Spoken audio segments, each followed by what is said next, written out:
Vivemos dias em que, infelizmente, muitos sinais de enfermidade espiritual têm se manifestado dentro da própria igreja. Falta de amor, esfriamento na fé, distrações com o mundo e uma crescente distância da presença de Deus. Mas diante desse cenário, surge uma verdade poderosa e imutável. Ainda há cura. Assim como um corpo doente precisa de tratamento, a igreja também precisa de restauração.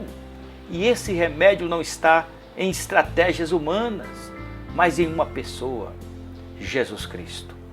Ele continua sendo o médico dos médicos, aquele que cura, restaura e traz vida onde há morte espiritual.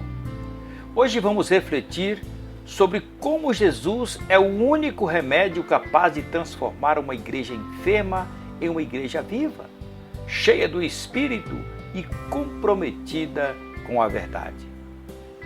Alguns estudiosos da Bíblia, dentre as fileiras do dispensacionalismo, afirmam que as 7 igrejas da Ásia Menor são um símbolo dos 7 períodos da história da igreja assim classificados.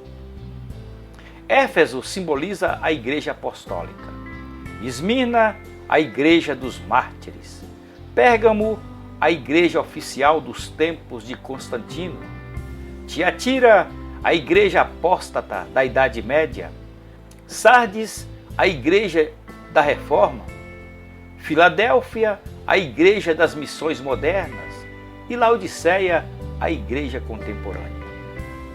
Essa classificação, entretanto, não tem qualquer amparo histórico nem qualquer fundamentação bíblica. Jesus elogia 2 dessas igrejas, Esmirna e Filadélfia, mesmo sendo a primeira pobre e a segunda fraca. 4 delas recebem elogios e censuras: Éfeso, Pérgamo, Tiatira e Sardes. A última, Laodiceia, só recebe censuras e nenhum elogio. Algumas lições podemos aprender com essas igrejas. Primeira lição: Jesus conhece profundamente a sua igreja. Jesus está no meio da igreja e anda no meio dela. Para 5 dessas igrejas, Éfeso, Tiatira, Sardes, Filadélfia e Laodiceia, Jesus disse: eu conheço as tuas obras. Para a igreja de Esmirna, Jesus disse: eu conheço a tua tribulação. E para a igreja de Pérgamo, Jesus disse: eu conheço o lugar onde habitas, onde está o trono de Satanás. Jesus conhece as obras da igreja, os sofrimentos da igreja e o lugar onde a igreja está estabelecida. Em segundo lugar, Jesus não se impressiona com aquilo que impressiona a igreja. O diagnóstico de Jesus difere-se da nossa avaliação. O que nos impressiona não impressiona Jesus. A pobre igreja de Esmirna disse Jesus: tu és rica. Mas a rica igreja de Laodiceia, Jesus disse: tu és pobre. A riqueza de uma igreja não está na beleza do seu santuário, nem na pujança do seu orçamento, mas na vida espiritual de seus membros.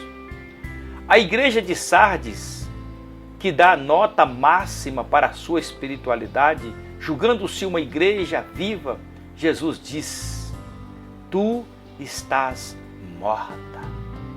A igreja de Filadélfia, que tinha pouca força, Jesus disse: eu coloquei uma porta aberta diante de ti. Terceiro lugar, Jesus não se contenta com a doutrina sem amor, nem com amor sem doutrina. Jesus elogia a igreja de Éfeso por sua fidelidade doutrinária, mas a reprova pelo abandono do seu primeiro amor. A igreja de Éfeso era ortodoxa, mas faltava-lhe piedade. Tinha teologia boa, mas não devoção fervorosa. Por outro lado, Jesus elogia a igreja de Tiatira pelo seu amor, mas reprova pela sua falta de zelo na doutrina. A igreja tinha obras abundantes, mas estava tolerando o ensino de uma falsa profetisa. Não podemos separar a ortodoxia da piedade, nem a doutrina da prática do amor. Em quarto lugar, Jesus sempre se apresenta como solução para os males da igreja. A restauração da igreja não está na busca das novidades do mercado da fé, mas em sua volta para Jesus. Ele é o remédio para uma igreja enferma, o tônico para uma igreja fraca e o caminho para uma igreja transviada. A igreja de Sardes, onde havia morte espiritual, Jesus se apresenta como aquele que tem os 7 Espíritos de Deus para reavivá-la. A igreja de Esmirna, que enfrenta a perseguição e o martírio, Jesus se apresenta como aquele que venceu a morte. Jesus é plenamente suficiente para suprir a necessidade da sua igreja, plenamente poderoso para restaurar sua igreja e plenamente gracioso para galardoar a sua igreja.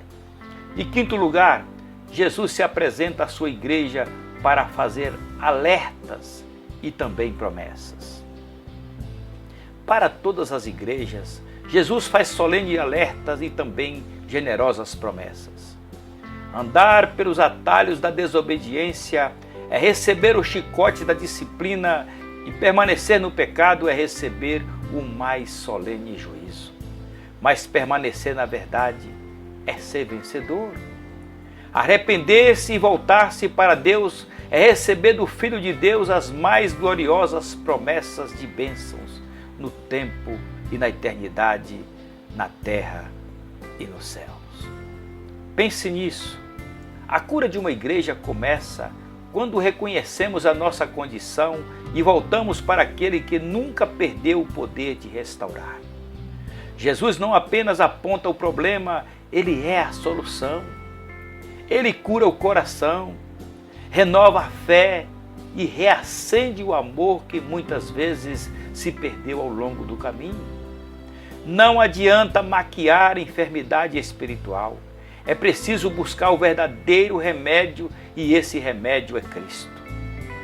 Quando a igreja volta para Jesus, ela volta para a vida, para a verdade e para o propósito. Que hoje possamos abrir nossos corações e permitir que o Senhor nos examine e nos cure por completo. Porque uma igreja saudável não é aquela que parece forte por fora, mas aquela que está verdadeiramente rendida aos pés de Jesus. Se esta mensagem falou com você, compartilhe e seja instrumento de cura na vida de outras pessoas.